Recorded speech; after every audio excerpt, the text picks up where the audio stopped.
இது என்னடா இது பிரசங்கமா இது அப்படின்னு நினைக்கலாம். அல்லேலூயா. இன்றைக்கு ஒரு நல்ல செய்தி, நல்ல புது கருத்து சொன்னார். செய்திக்கு மார்க் போடுறது நிறைய உண்டு. இத்தனை மணிக்கூரில் முடிக்கணும், இப்படி அவர் நல்லா பேசுவார், அவர் நல்லா பேசுவார், நல்லா பேசுவார். இல்லைங்க, ஜனங்கள் எதிர்பார்க்கிறவர்களை கொடுப்பது அல்ல, ஜனங்களுக்கு வேண்டியதை கொடுப்பது. சோதரம். அம்மா சொன்னாங்க, எனக்கு 2 பிள்ளைகள் நீங்கள் வச்சுருங்க. ஆனால் இந்த தாய்மார் வந்து விடா கொண்ட மாதிரி தான். ஆம்பளைகளாவது ஒரு நியாயத்தை சொன்னால் விட்டு போயிடுவாங்க, சில பொம்பளை விட மாட்டாங்க. அந்த அம்மா சொல்கிறாங்க, இதோட ஆண்டவர் இயேசு சொன்னார், நான் முழுக வேண்டிய ஸ்நானத்தில் எல்லாரும் நீங்கள் மூழ்குவீங்களா? ஆமாம், நாங்கள் மூழ்குவோம். நீங்கள் மூழ்கலாம், நாங்கள் மூழ்க மாட்டோமா? நாங்கள் மூழ்குவோம். கடைசியில் சொல்லிட்டார், எப்பா எல்லாம் சரிதான், நீங்கள் முங்குவீங்க, எழும்புவீங்க, எல்லாம் செய்வீங்க.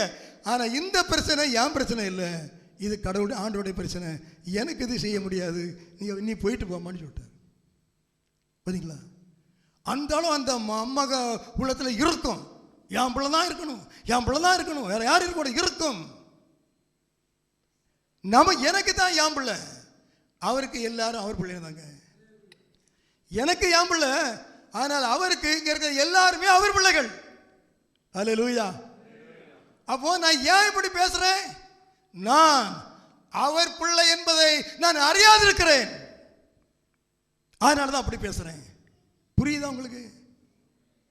கொஞ்சம் கஷ்டமா இருக்குன்னு நினைக்கிறேன், புரிஞ்சிடுங்க. நீங்கள் மாறணும்னு நான் பேசுறேன். நீங்க எல்லாரும் இப்படி இருக்கீங்கன்னு சொல்லலை, ஆனால் வேத வசனங்களை சொல்றாங்க. அந்த அம்மா அப்படி கேட்டாங்க. தாவீது சொல்றாரு, ஒன்றை நான் கேட்டேன், உங்க ஆலயத்தில் நான் வரணும், ராத்திரி பகலும் உட்காரணும், ஆராய்ச்சி பண்ணணும், உன் மகிமையை பார்க்கணும், அதைத்தான் நான் கேட்பேன். இந்த அம்மா கேட்டாங்க, என் பிள்ளைகள் 2 பேரும் மேலே உட்காரணும். பிள்ளைகளுடைய ஒரு உலகத்தில் ஒரு மேன்மையான வாழ்க்கை வேணும்னு எத்தனை பேர் ஆவிக்குரிய வாழ்க்கையை அதமாக்குறாங்கன்னு தெரியுமா உங்களுக்கு? அல்லேலூயா. உன் பிள்ளைகள் எல்லாரும் ஆசீர்வதிக்கப்படுவார்கள் கர்த்தர் சொல்லி இருக்காருங்க. ஆனால் அந்த ஆசீர்வாதம் வருகிற பாதை தெரியாமல் தடுமாறுகிறது இன்றைய கிறிஸ்தவம். கர்த்தர் தான் நமக்கு கிருபை தரணும், ஞானம் தரணுங்க. பிள்ளையுடைய காரியங்களை you present in the presence of God, தேவனுடைய சமூகத்தில் அதை வாங்கிக்கங்க, ஆண்டவர்கிட்ட இருந்து பெற்றுக்கொள்ளுங்க. என் பிள்ளை என்ன வரணும் ஆண்டவரே, என் பிள்ளை எப்படி இருக்கணும் ஆண்டவரே. இன்னைக்கு தான் ஒரு ஊழியக்காரனா போறது கேவலமா போச்சு. மிஸ்ரியா போயிடணும்னா அது ஆகாதான போச்சு. மிஸ்ரியா போய் என் பிள்ளை போய் கஷ்டப்படுவா? உலகத்தின் சிந்தனை எப்படி இருக்கு, பரலோகத்தின் சிந்தனை எப்படி இருக்குது? சுவிசேஷகனின் பாதங்கள் மலையின் மேலே எவ்வளவு அழகா இருக்கு. அல்லேலூயா. நம்ம காலத்தில் நாங்கள் இந்த இது கிராமம் வந்து செத்தாரு நினைச்சு பார்க்குறீங்களா? அதெல்லாம் அதுதானே பாதைன்னு சொல்லுது, சாகணும்னு சொல்லலை, நான் சொல்ல, வேதம் சொல்ல. ஆனால் அது ஒரு மகிமையான பாதை என்று வேதம் சொல்லுகிறதே, அது ஒரு மகிமையான பாதை என்று வேதம் சொல்லுகிறதே. நாம் சொல்லவாவது வேண்டாமா? அதுக்குள்ள போற வேண்டாம், போக வேண்டாம், ஒத்துக்கொள்ளவாவது வேண்டாமா? தீர்க்க புத்தகத்தில் ஆண்டவர் கேட்பாரு, நீ ஒத்துக்கொள், அப்படித்தானே இருக்கு எசேக்கியேலையோ, நீ ஒத்துக்க. நீ ஒத்துக்கிட மாட்டாங்க, எப்படி நான் விடுதலை பண்றது, உன்னை எப்படி ஆசீர்வதிக்கிறது? நீ ஒத்துக்க. நீ செய்யல சரிதான், உன்னால முடியாது சரிதான், உண்மையை ஒத்துக்க. அதையும் ஒத்துக்கொள்ளாமல் முரண்டு பேசுகிற விசுவாச கூட்டங்களாய் மாறிவிட்டது இன்றைய சபைகள். நம்ம சபையும் சேர்த்தேன்னு சொல்றேன், கொஞ்சம் ஜாக்கிரதையா இருக்கு, உணர்வா இருக்கு. ரைட். அடுத்து இன்னொரு அம்மா வந்தாங்க. அம்மா வந்து அது நம்ம பட்சேபாள் சாலமோன்ட்ட கேட்குறாங்க. இல்லை அந்த அதோனியா பட்சேபாள்கிட்ட கேட்குறான். பட்சேபா வந்து யார்கிட்ட கேட்குறா? சாலமோன்ட்ட கேட்குறா. தெரிஞ்சிருக்கேன், நல்ல கருத்தில் செய்வார். அவன் கேட்குறான், எம்மா இது ராஜ்யம் எனக்காக வரணும், ஆனால் என்ன செய்கிறது, உங்கள் மோனுக்கு சாலமோனுக்கு போயிட்டு போட்டு நான் என்ன செய்ய முடியும்? ஒன்றை கேட்குறேன், அதை மறக்காதுங்க, தரமாட்டேன்னு சொல்லாதுங்க. ராஜ்யம் வரல போட்டு, இன்னொன்று கேட்குறேன், அதை மறக்காமல் தாரும். என்னது? அந்த அபிஷாக்குன்னு ஒரு பொண்ணு இருக்குல்ல, அந்த பொண்ணை எனக்கு இது கட்டாயம் தாங்க. அவனுக்கு வாழ்க்கை லட்சியமே அதுக்குள்ள அடங்கி கிடக்கு. ஆண்டவருக்காக எத்தனையோ பேர்கள் எழுந்து அற்புதமான காரியங்களை செய்யும் போது இவர் பெண்ணை அடைந்து கொள்ள வேண்டும் என்று விரும்புகிறான். மண்ணை அடைந்து கொள்வதற்கு சமம் அது. விண்ணை மறப்போன் தான் அதை கேட்பான். பெண்ணும் மண்ணும் விண்ணுக்கு எதிரிகள். அல்லேலூயா. அந்த பொண்ணை எனக்கு தாரும், சாலை உங்கள்கிட்ட கேளுங்க. அந்த அம்மா உடனே அதானே நானாச்சுமா, நீ கவலைப்படாத, நான் பார்த்துக்கிறேன். அப்படியே டக்கு டக்குன்னு போகிறாங்க. போயிட்டு உடனே சாலமன் பார்த்தான், அங்கே அரச இடத்துல இருக்காங்க, அம்மா வராங்க. அவன் எழுப்பிட்டான், ஏய் ஒரு ஆசனம் எடுத்து போடப்பா. உடனே ஒரு சேர் எடுத்து பெரிய ஆசனம் போட்டாச்சு. அம்மா உட்காருங்க உட்காருங்க உட்காருங்க, உட்காந்தாச்சு. அடுத்தது பார்த்தா, அம்மா என்ன விஷயம், என்ன வேணுமா? அப்போ அவங்க சொல்கிறாங்க, நான் ஒன்று கேட்குறேன், நீ அதை இல்லைன்னு சொல்லக்கூடாது, தந்துடணும். என்னம்மா, என்ன கேட்டாலும் தரேன். அப்போது இந்த அபிஷாக் இருக்கால, யாரே அந்த அபிஷாக்கு, ஆமாம் ஆமாம் ஆமாம் ஆமாம், அவளை அதோனியாவுக்கு கட்டி கொடுக்கணும். அப்படியா,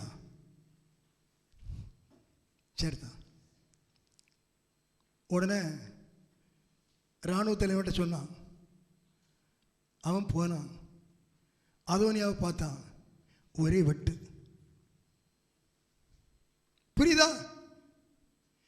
எதை கேட்க வேண்டிய நேரத்தில், எதுக்காக தியாகம் பண்ண வேண்டிய நேரத்தில் இந்த படுபாவி தன்னுடைய ஜீவனை தியாகம் பண்ணான். பத்திலாம் தேவை அவனுக்கு அது. எவ்வளவோ அவன் ராஜகுமாரன், எவ்வளவோ காரியங்களை கேட்கலாம். இந்த ராஜ்யசபையில் நான் ஏன் சாலமோனுக்கு எனக்கு தம்பிக்கு நான் இது கூட இருக்கணும், நானும் அவனோட இருந்து ஆட்சி பண்ணணும், அவனுக்கு ஆலோசனை இருக்கணும், எவ்வளவோ கேட்கலாம். தேச பகுதிக்கு நான் இருக்கிறேன், கேட்கலாம். அவன் கேட்டு தங்க கேட்டான். ஒன்றை நான் கேட்டேன், அதையே நாடுவேன், என் ஜீவனுள்ள நாளெல்லாம் அவருடைய ஆலயத்தில் இது அவருடைய மகிமையை காணும்படியாகும், அவருடைய ஆலயத்தில் ஆராய்ச்சி செய்வதையே நான் விரும்புகிறேன். தேவனுடைய ஆலயத்தில் அமர்ந்து அவருடைய மகிமை, அவருடைய காரியங்களை ஆராய்ச்சி பண்ணுகிற விஷயம், ஆராய்ச்சி பண்ணுகிற விஷயம். ஆமாம். இன்னொருவன் கேட்டான் பாருங்க, எலியா எலிசா, நல்ல ஜோடி. எலியா எலிசா எங்கே போனாலும் அவர் சாப்பிட்டு முடிஞ்சு அவர் தண்ணி விட்டு விடுவார். கை கழுவ தண்ணீர் விட்டவன், எப்போவுமே கூட போவார். அப்படிப்பட்டவர் நபர், விட்டு பிரிய மாட்டார், சொன்னது அப்படி செய்வார், மறுபேச்சு கிடையாது.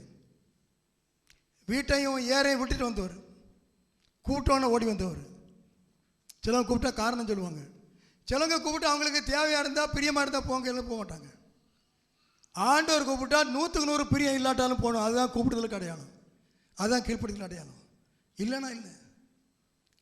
அப்படி விட்டவன் தான் இந்த எலிசா. அந்த எலிசா என்ன பண்ணார் பாருங்க. அப்போ எலியா பார்த்து ரொம்ப சந்தோஷமாக இருக்குது. சார், ஒரு நிமிஷம் விடாமல் என்னையே தேடி என் பின்னால் ஓடி எனக்கு பணிவிட செய்து வாழ்க்கையே இழந்து நிற்கிறான்ப்பா இவன். நான் இனி போகிறேன் மேலே, அப்போ இவனுக்கு நான் ஏதாவது செய்துட்டு போகணுமே அப்படின்னு சொல்லி, எலிசா இங்கே வா. என்ன ஆண்டவனே, என்ன ஆண்டவனே, நான் போகிறேன், எனக்கு ஊழியம் முடிஞ்சு, டைம் முடிஞ்சு. கருத்தரனை எடுத்துக்கொள்ள போகிறார். உனக்கு என்ன வேணும் கேளு, நீங்கள் இரு, நான் போகிறேன். நான் இருக்க மாட்டேன், நீங்கள் வேண்டான்னு சொன்னாலும் பின்னால் வந்துட்டே இருப்பேன். அங்கங்கே போனார். கடைசியில் யோர்தானை கடந்து இன்னொரு இடத்துக்கு வந்தார். அது ஒரு டாப்பிக்கில் சொல்கிறேன். கடைசியில் ஒரு நேரம் வந்து, உனக்கு என்ன வேணும், நான் இப்போ லாஸ்ட் ஆயாச்சு, நான் போனேன், என்ன வேணும் கேளு. ஆண்டவனே, உங்களுடைய ஆவிக்குரிய வரத்தில் வரும் எனக்கு 2 எத்தனையாக வேணும். அல்லேலூயா. இந்த இஸ்ரேல் தேசத்துக்கு நான் ராஜாவாக இருக்கணும்னு கேட்கல, ஒரு பெரிய 25 ஏக்கர் இடத்துல ஒரு அரண்மனையில் நான் அங்கே வாசம் பண்ணணும்னு கேட்கல. உங்களுக்கு இருக்க ஆவியின் வரும் எனக்கு 2 எத்தனையாக வேணும். அவர் சொன்னார், நீ அரிதானதை கேட்டப்பா, கிடைக்க முடியாததை கேட்டுட்ட, ஆனாலும் நான் எடுத்துக்கொள்ளப்படும் போது நீ காண்பாயானால் உனக்கு அது கிடைக்கும், இல்லைன்னா கிடைக்காது. அல்லேலூயா. அதுக்கு அர்த்தம் என்ன? நான் இந்த உலகத்தில் ஊழியம் செய்வது, கடைசி வரை என் ஊழியத்தில் என்னோட நின்று எனக்கு பணிவிட செய்தீங்கன்னா அது கிடைக்கும், இல்லைன்னா கிடைக்காது. அதான் அர்த்தம். அப்படி இருக்கும்போது என்னாச்சு, ஒரு சுழல் காற்று வந்து அது வந்து ரதம் வந்து அப்படியே போயிட்டாரு. சொன்னார், என் ஆண்டவனே என்ன இஸ்ரவேலின் என்ன சொல்லுவார்? யார சொல்லுங்க. ஆரோனும் குதிரை வீரமா இருந்தவரே, என் தகப்பனே, என் தகப்பனே, இஸ்ரவேலுக்கு ரதமும் குதிரை வீரருமாய் இருந்தவரே, இஸ்ரவேலுக்கு ரதமும் குதிரை வீரருமாய் இருந்தவரே என்று புலம்பினான், என்று கதறினான். கதறினான். ஆவிக்குரிய தலைவன் போயிட்டாங்க, என் நடத்தினவர் போயிட்டாரு. கதறினான். அந்த வேகத்தில் போற வேகத்தில் அவருக்கு சால்வை அப்படியே விழுது கீழே. அது வந்து எலிசாக்கு தோள் மேலே விழுந்துட்டுங்க. நான் அப்படிதான் நினைக்கிறேன். அவங்க தோள் மேலே விழுது, அவன் பிடிச்சிக்கிட்டான். ஒரு பெரிய ஆறுதல், பெரிய ஆறுதல். 3 பேர் 3 விதமாக கேட்ட, இன்னும் நிறைய கேட்டிருக்காங்க, நிறைய சொல்ல நேரம் இல்லை. அந்த வேகத்தில் திருப்பி வாராயணும் வந்த இடத்துக்கு போனமே, யோர்தான் ஓடுது. அடிச்சான் ஒரு அடி. எலியாவின் தேவன் எங்கே? பிளந்து போயிட்டுங்க. அங்கே உள்ளவர் 400 பேர் 500 பேர் நிற்கான். பயந்துட்டான். எலியாவின் ஆவி விட்டு இறங்கிட்டு, நீ அரிதானதை கேட்டான்னு சொன்னாரு. ஆனால் அவன் பெற்றுக்கொண்டான். ஆகாததை கேட்டவங்க இருக்கிறாங்க, அவசியம் இல்லாததை கேட்டவங்க இருக்கிறாங்க. அரிதானதை நீ கேட்டாய், அவன் அதை பெற்றுக்கொண்டான். அரிதான காரியத்தை செய்யணும்னு நாம் வாஞ்சிக்கணுங்க. ஆண்டவருக்காக அரிதான செய்ய முடியாத காரியத்தை நாம் செய்ய வாஞ்சிக்கணுங்க. காரணம் நம்மை கொண்டு செய்விக்கிறவர் அவரே. அல்லேலூயா. தாவீதுக்கு ஒரு வாஞ்சை வந்துட்டு, இந்த கோலியாத்தை அடிக்கணும். எப்படி அந்த வாஞ்சை வரும்? நான் சொல்றேன், ஆம்பளைகளுக்கு தெரியும். ஒரு சண்டை காரியம் வந்தால் எப்படி இருந்தாலும் அந்த ஆளை பார்த்து ஒரு எண்ணம் நம்ம உள்ளத்தில் வருமா வராதா? வருமா வராதா? சரி, இது ஆள் சரியில்லை, நம்ம இப்போ மோதுனா சிக்கல்னு ஒரு எண்ணம் வரும். ஒருவேளை சில காரியம் இதை வந்து மேற்கொள்ளும். நல்லா புரிஞ்சுடுங்க. சில காரியம் மேற்கொள்ளும், அது வேற. சாதாரணமாக இல்லை, பரவாயில்ல, நிற்கலாம், பிடிக்கலாம். அந்த தாவீதை பார்த்தா எப்படி? அவனுக்கு என்ன சம்மந்தம்? கோலியாத்தை அடிக்கணும்னு ஒரு வாஞ்சங்க. அந்த வாஞ்சை ஏன் இப்போ நம்ம பையமாருக்கு உண்டாக மாட்டேங்குது? பையமாரை விட்டுருவோம். ஏன் நமக்கு உண்டு, ஏன் எனக்கு உண்டாக மாட்டேங்குது? ஏன் உங்களுக்கு உண்டாகணும்? உங்களுக்கு உண்டாகல. ஆண்டவர் கோலியாத்துக்கு மட்டும்தான் அந்த கல் கொடுப்பாரோ? உங்களுக்கு தரமாட்டாரோ? அல்லேலூயா. எல்லாருக்கும் தருவாருங்க. தாவீதை போல தான் நம்ம இருக்கிறோம். சில வேலையில் 50 நானும் நமக்கு எதுவும் செய்யலாங்க. அந்த வாஞ்சை தான் காரணம். தாவீதுக்கு அந்த கல்லறிய அந்த திறமை அதெல்லாம் காரணம். அவனிலிருந்து அபிஷேகம், அவனுக்கு இருந்த வைராக்கியம். இன்னைக்கு அபிஷேகத்தை பெற்றவங்க எத்தனை பேர் அடங்கி ஒடுக்கி கிடக்குறாங்க? அபிஷேகத்தை பெற்றவங்க இந்த உலகத்துக்குள்ள எத்தனை பேர் சிக்கி தளறி போனாங்க, மூச்சு தளறி செத்து போனாங்க ஐஸ்வர்யத்தில். ஒருவேளை இதுவரை ஒன்றும் இல்லாட்டாலும் ஆண்டவருக்காக எழும்ப நீங்க ஆயத்தம்னா பயன்படுத்த அவர் நிச்சயம் உள்ளவராக இருக்கிறார். எழும்ப நீங்க ஆயத்தம்னா உங்களை கொண்டு கோலியாத்தை கொள்ள, அதன் பின்பு உங்களை அதே ராஜ்யத்தில் சிம்மாசனத்தில் அமர்த்த அவர் நோக்கமுள்ளவராக இருக்கிறார். தாவீதுக்கு வாழ்க்கையில ஆரம்பத்தில் பார்த்தா இவன் சிம்மாசனத்தில் இருப்பான்னு யாரோ சொல்லுவாங்களா? சொல்லியிருக்க மாட்டாங்க. காட்டுக்கு என்ன ஒரு நாள் இவன் என்ன செய்வான்? சவுலுக்கு கையினால சாக போறான் அப்படின்னு சொல்லிடுவாங்க. என்னைக்காவது அவனே நினைச்சினா, என்னைக்காவது நான் சாகத்தான் போறேன். ஏன் இது ராஜா விரட்டுறான், இவனை தப்ப முடியுமா? என்னைக்கா ஒரு நாள் இவன் சவுல்ட்ட சாகத்தான் போறான் அப்படிதான் நினைச்சாங்க. அல்லேலூயா. உங்களுடைய நினைவுகள் என் நினைவுகள் அல்ல, என்னுடைய எண்ணங்களும் உங்களுடைய எண்ணங்கள் அல்ல. உங்களுடைய வழிகள் என் வழிகளும் அல்ல, என் வழிகள் உங்க வழிகளும் அல்ல. அவரே நமக்கு வழியும் சத்தியும் ஜீவனுமா இருக்கிறார். அல்லேலூயா. ஏன் அந்த காலத்துல ஒரு யுத்தம் இருந்ததுன்னா இந்த காலத்துல யுத்தம் இருக்கா இல்லையா? இருக்குங்க. எதோட யுத்தம்? இன்றைக்கு கிறிஸ்தவத்துக்கு விரோதமான எல்லா விதமான காரியங்களோடும் சபைக்கு ஒரு யுத்தம் உண்டு. இந்த செல்போனு அதோட ஒரு யுத்தம் சபைக்கு இருக்குங்க. வேண்டான்னு சொல்றேன்னா நானும் தான் வச்சிருக்கேன், அது வேற.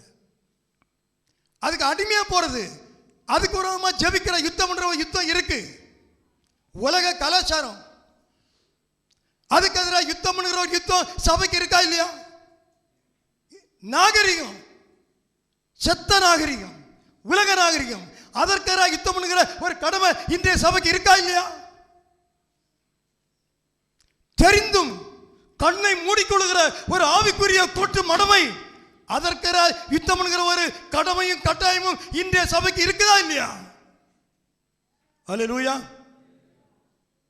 அவலட்சணமான நாகரிகங்கள், அதற்கு எதிராக யுத்தம் பண்ணுகிற ஒரு கடமை ஆவிக்குரிய விசுவாசிகளுக்கு உண்டு. நீ எப்படி புரியணும்னு தெரியல. எல்லாம் நேரா இருக்கணும், சீரா இருக்கணும், அழகா இருக்கணும், அந்த தரமானதா இருக்கணுங்க. தரங்கட்ட தன்மைகள், அழகற்ற தன்மைகள் அவையெல்லாம் விசுவாச பாதைகளை விட்டு அகற்றப்பட வேண்டும். கர்த்தருடைய நாமத்திற்கு மகிமையான எதெல்லாம் உண்டோ அதெல்லாம் மாறணுங்க. நம்முடைய எல்லா வார்த்தைகளும் செயலும், நம்முடைய வாழ்க்கையின் ஒவ்வொரு பகுதிகளும் கர்த்தருடைய நாமத்தை மகிமைப்படுத்த வேண்டும்.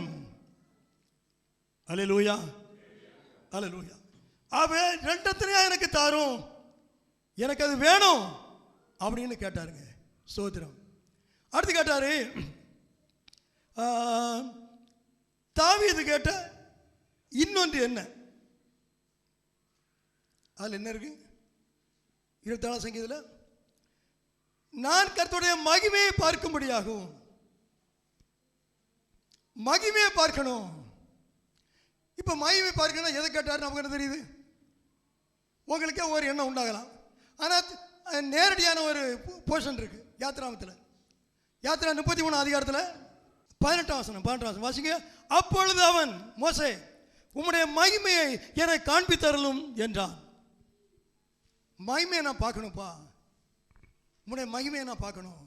இன்னைக்கு பயமாட்ட சொல்றேன், இவ்வளோ பெரிய அண்ட சராசரங்கள்லாம் நம்ம ஆண்டவர் படைச்சு வச்சிருக்காருன்னா எவ்வளோ பெரிய ஆண்டவரப்பா, நினைச்சு பார்க்க முடியுதா சார்? ஆச்சரியமா இருக்கு, உண்மையில் ஆச்சரியமா தான் இருக்கு.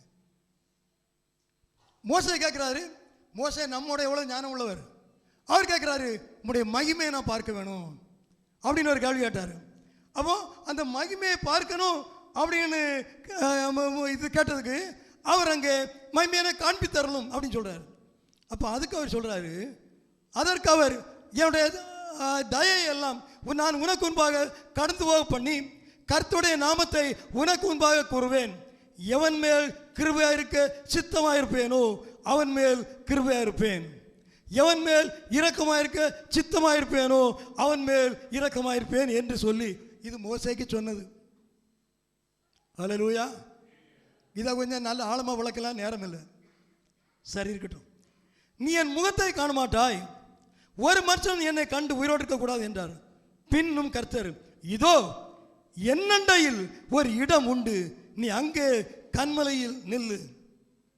என் மகிமை கடந்து போகும்போது நான் உன்னை அந்த கன்மலையின் வெடிப்பிலே வைத்து நான் கடந்து போக மட்டும் என் கரத்தினால் உன்னை மூடுவேன். அந்த கன்மலையின் வெடிப்பிலே வைத்து என் கரத்தினால் மூடுவேன். என் மகிமையை அப்படிதான் நான் காட்ட முடியும். அல்லேலூயா. இல்லை என்ன புரியுறீங்க? 1 கொரிந்தியர் 10 அதிகாரம் 4 வசனத்தில் சொல்லியிருக்கு, அந்த கன்மலை கிறிஸ்துவே. அல்லேலூயா. அந்த கன்மலை கிறிஸ்துவே. என் மகிமையை காட்டணுமா? நான் இந்த அண்ட சராசரங்கள்லாம் படைச்சேன்ல, இதை சொல்ல மாட்டேங்க. இது மகிமை கிடையாது. எத்தனையோ கோடி கோடி தங்கங்களையும் வெள்ளியையும் வைடூரியங்களையும் முத்துக்களையும் பூமி மண்ணுக்குள்ள வச்சிருக்கேனே, அதெல்லாம் மகிமை கிடையாது. இந்த சூரியனுடைய பிரகாசம் இருக்க மகிமை கிடையாது.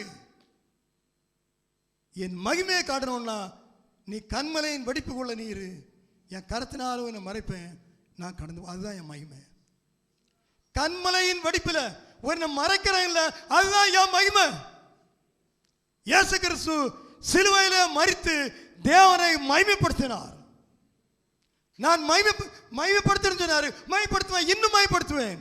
நான் சிலுவையிலே நான் என் மரணத்தினாலே தேவன் சொன்னதை செய்து முடித்து என் மரணத்தினாலே என் தேவனாகிய கர்த்தரை நான் மகிமைப்படுத்துவேன். அதுவே எனக்கு மகிமை. அல்லேலூயா. லாசருவை எழுப்பினேன், அது எனக்கு மகிமைன்னு எங்கே எழுதப்பட்டிருக்க வேதத்தில்? இவ்வளவு அற்புதம் செய்தேன், அந்த கிறிஸ்துவன்னு சொல்லியிருக்காரா? அதை பற்றி பேசவே இல்லைங்க. அவர் செய்த எந்த அற்புத அடையாளம் பேசவே இல்லை. சிலுவை மரணமே, சிலுவை மரணமே. லாசருவை எழுப்பினவரே என்ன ரட்சியம் இல்லை, எனக்காய் மரித்தவரே, எனக்காய் சிலுவை ரத்தம் சிந்தினவரே, என்ன மன்னிக்க, என்ன ரட்சிங்க. சிலுவை மரணமே மிக மேலான காரியம். சிலுவை கன்மலையின் வடிப்பு. அந்த சிலுவையின் வடிப்பு, சிலுவையில் இயேசுடைய சரீரம் எப்படி அங்கே பங்கு போடப்பட்டதோ, கிழிக்கப்பட்டதோ, அந்த வடிப்புக்குள்ள நீ இரு. நீ கிறிஸ்துக்குள்ள மறைந்திரு. நீ சிலுவையிலே மறைந்திரு. வேற இடம் கிடையாது போ எனக்கு இந்த உலகத்தில். நாம எதுக்குள்ள மறைஞ்சிருக்கிறோம்? அல்லேலூயா. நாம நாகரிகத்துக்குள்ள இல்லையா? பாட்டு போட்டாலும் அது ஒரு நாகரிகம் தானே. அப்படியே உங்களை இப்போ ஜிங்கு சக்குன்னு ஒரு பாட்டுக்கு வந்துடுது. சினிமா பாட்டுக்கு இதெல்லாம் உள்ளே வந்துடுது. கிறிஸ்தவ பாட்டு ஆட்டமெல்லாம் பயங்கரம். ஆடலான்னு சொல்லுவான். ஆடலான்னு மட்டுமே சொல்லுவான், எல்லாத்தையுமே சொல்லுவான். இன்னைக்கு வேறு நாட்களில் நீங்கள் பார்த்துங்க. கிறிஸ்தவ உண்மையான மை கிறிஸ்தவத்துக்கு சபைக்கு எதிராக வருகிறவன் இன்றைய கிறிஸ்தவனாகத்தான் இருக்க முடியும் என்று நான் சொல்லுகிறேன். மற்றவன் யாரும் எதிராக வர மாட்டாங்க, பயப்படுவாங்க. இன்றைய கிறிஸ்தவன் இருக்கிறேன் என்று சொல்லுகிற ஒரு கூட்டம் தான் இன்றைய உண்மையான சபைக்கு எதிராக நாளை தினத்தில் இன்றைக்கு எழும்பிட்டு தான் இருக்கான். எழும்புவான், என்ன எழுப்புகிற காலம் வரும் என்று நான் சொல்லுகிறேன். அதில் நாம் எப்படி இருக்கிறோம்? கண்மலையின் வெடிப்பிலே நீ மறைந்து கொள். இந்த உலகத்தில் நீ மறையணும்னா, இவ்வளோ பொல்லாத உலகத்தில் இருந்து உன்னை மீட்டம் இல்லை. அதுதான் என் மகிமை. நான் செய்த எல்லா காரியத்திலும் என்னுடைய சிஷ்யர்களும் மகிமையான காரியம் என்னன்னா, இந்த சந்திர சூரிய உலகம் இல்லை, இந்த பாவத்தில் இருந்து உன்னை விட்டுவித்து, இந்த உன் அழிவில் இருந்து மரணத்தில் இருந்து என்னுடைய குமாரனுடைய சரீரத்தை பிளந்து அதற்குள்ளே உன்னை வைத்து உன்னை காப்பாற்றினது அல்லவா? அதுதான் மகிமை. அதுதான் எனக்கு மகிமை. அதுதான் எனக்கு மேன்மை. புரியுதா? புரியுதா? அல்லேலூயா. அந்த மேன்மையான இடத்தை நாம் எவ்வளவு வாஞ்சிக்கிறோம், எப்படி வாஞ்சிக்கிறோம்? நல்லா புரிஞ்சுடுங்க. அவருடைய மகிமையை பார்க்கணும்னா, ஆலயத்தில் வந்து ஆராய்ச்சி பண்ணுறதுனா மகிமை பண்ண சிலுவை பார்க்கிறது, அவருடைய சரித்துள்ள வெடிப்புகளை பார்க்கிறது, நம்முடைய ரட்சிப்பின் வழியை பார்க்கிறது. ஆமாம், அதை ஆராய்ச்சி பண்ணணும். அதை ஆராய்ச்சி பண்ணணுமா? ஆமாம், அது இது மகிமை பார்க்கணும். அடுத்து சொல்வார், ஆலயத்தில் ஆராய்ச்சி பண்ணணும். அதை சொல்லக்குள்ள சமயம் என்ன இருக்காதுன்னு நினைக்கிறேன். அதோட முடிச்சிடுறேன். ஒன்றை நான் கேட்டேன், அதே நான் ஆலயத்தில் தேவனுடைய மகிமையை பார்க்க முடியும். அவருடைய ஆலயத்திலிருந்து ஆராய்ச்சி செய்யும்படியும் நான் என் ஜீவனுள்ள நாளெல்லாம் கர்த்தருடைய ஆலயத்தில் தங்கி இருப்பதையே நாடுவேன். நாம் எதை நாடுகிறோம்? அத்தனை ஆசீர்வாதங்களை நீங்கள் பெற்றுக்கொள்ள கர்த்தருடைய மறைவிலே நீங்கள் இருக்க வேண்டும், அவருடைய நிழலில் இருக்க வேண்டும். அதற்கு போகிற வழி என்ன? ஒன்றை அவரிடத்தில் கேட்க வேண்டும், அதையே நாட வேண்டும். அது என்ன? நான் கர்த்தருடைய ஆலயத்தில் என்றைக்கும் தங்கியிருக்கணும், அவருடைய மகிமையை காணணும், நான் ஆலயத்திலிருந்து ஆராய்ச்சி பண்ணணும். அப்படிப்பட்ட ஒருவனாக இருந்தால் அவர் என்னை அவருடைய மறைவிலே, அவருடைய ஒளிப்படத்திலே என்னை வைத்துக் கொள்வார். நிழலில் அனுதினம் அடியான் சாய்ந்திழை பாரிடுவேன். சிலுவையின் நிழலில் அனுதினம் அடியான் சாய்ந்திழை பாரிடுவேன். சிலுவையின் அன்பின் மறைவில் கிருபையின் இனிய நிழலில், சிலுவையின் அன்பின் மறைவில் கிருபையின் இனிய நிழலில், ஆத்துமனேசரின் அருகில், ஆத்துமனேசரின்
ஆறுதல், எவ்வளவு பெரிய சமாதானம், பாதுகாப்பு, ஆசீர்வாதம் ஆண்டவரே உம்முடைய மறைவில் எங்களுக்கு வைத்து ஆண்டவரே கோழி தன் குஞ்சுகளை செட்டையின் கீழ் மறைத்து கொள்ளும் வண்ணமாய் எங்களை அன்போடு கூவி அழைக்கிற அன்புக்காக உம்மை நன்றியோடு துதிக்கிறோம் ஏசப்பா. ஹல்லேலூயா. எத்தனை ஆவலோடு இளைய குமாரன் எப்பொழுது திரும்பி வருவான் என்று காத்திருந்த அந்த தகப்பனுடைய உள்ளம் போல ஆண்டவரே நீரும் எங்கள் ஒவ்வொருவருக்காக அன்போடு காத்திருக்கிற கிருபைக்காய் ஸ்தோத்திரம் ஆண்டவரே. கர்த்தர் எங்களுக்கு கொடுத்திருக்கிற அருமையான கிருபையின் நாட்களை ஆண்டவரே நாங்கள் அருமையாய் பயன்படுத்தி ஆண்டவரே தீவிரமாய் உம்முடைய மறைவிலே வந்து ஆண்டவரே நாங்கள் எங்களை பாதுகாத்துக் கொள்ள, அழிவுக்கு தப்புவித்துக் கொள்ள சங்கீதம் 2 சொல்லப்பட்டிருக்கிறபடி ஆமென். கொஞ்ச காலத்திலே அவருடைய கோபம் பற்றி எரியும், அவரை அண்டிக் கொள்ளுகிற யாவரும் பாக்கியவான்கள் என்று சொன்ன வார்த்தைக்கு நாங்கள் செவி கொடுத்து ஆண்டவரே உம்முடைய அழைப்புக்கு நாங்கள் எங்களை முழு உள்ளத்தோடு ஒப்பு கொடுத்து ஆண்டவரே எல்லா தீமைகளையும் உதறி தள்ளி ராஜா உம்முடைய மறைவிலே வந்து ஆண்டவருடைய செட்டையிலே தஞ்சம் புகுந்து கொள்ளும்படியா எங்களை தாழ்த்தி சபை முழுவதையும் குடும்பம் குடும்பமாய் பேர் பேராய் ஒப்பு கொடுத்து ஜெபிக்கிறோம் ஆண்டவரே. கர்த்தருடைய மறைவிலே நாங்கள் இருந்து கொண்டு உம்மையே தியானிக்க, உம்முடைய வார்த்தைகளையே நாங்கள் விருப்பத்தோடு கேட்க, செவி சாய்த்து கீழ்ப்படிய உம்மை பின்பற்ற கர்த்தர் கிருபை செய்வீராக. ஆசீர்வதிங்க, மேன்மையானவளை தேடும் உள்ளத்தை தாங்க வழி நடத்துங்கப்பா. மீட்பர் இயேசுவின் நாமத்தில் ஜெபிக்கிறோம் எங்கள் ஜீவனுள்ள நல்ல பிதாவே. ஆமென், ஆமென்.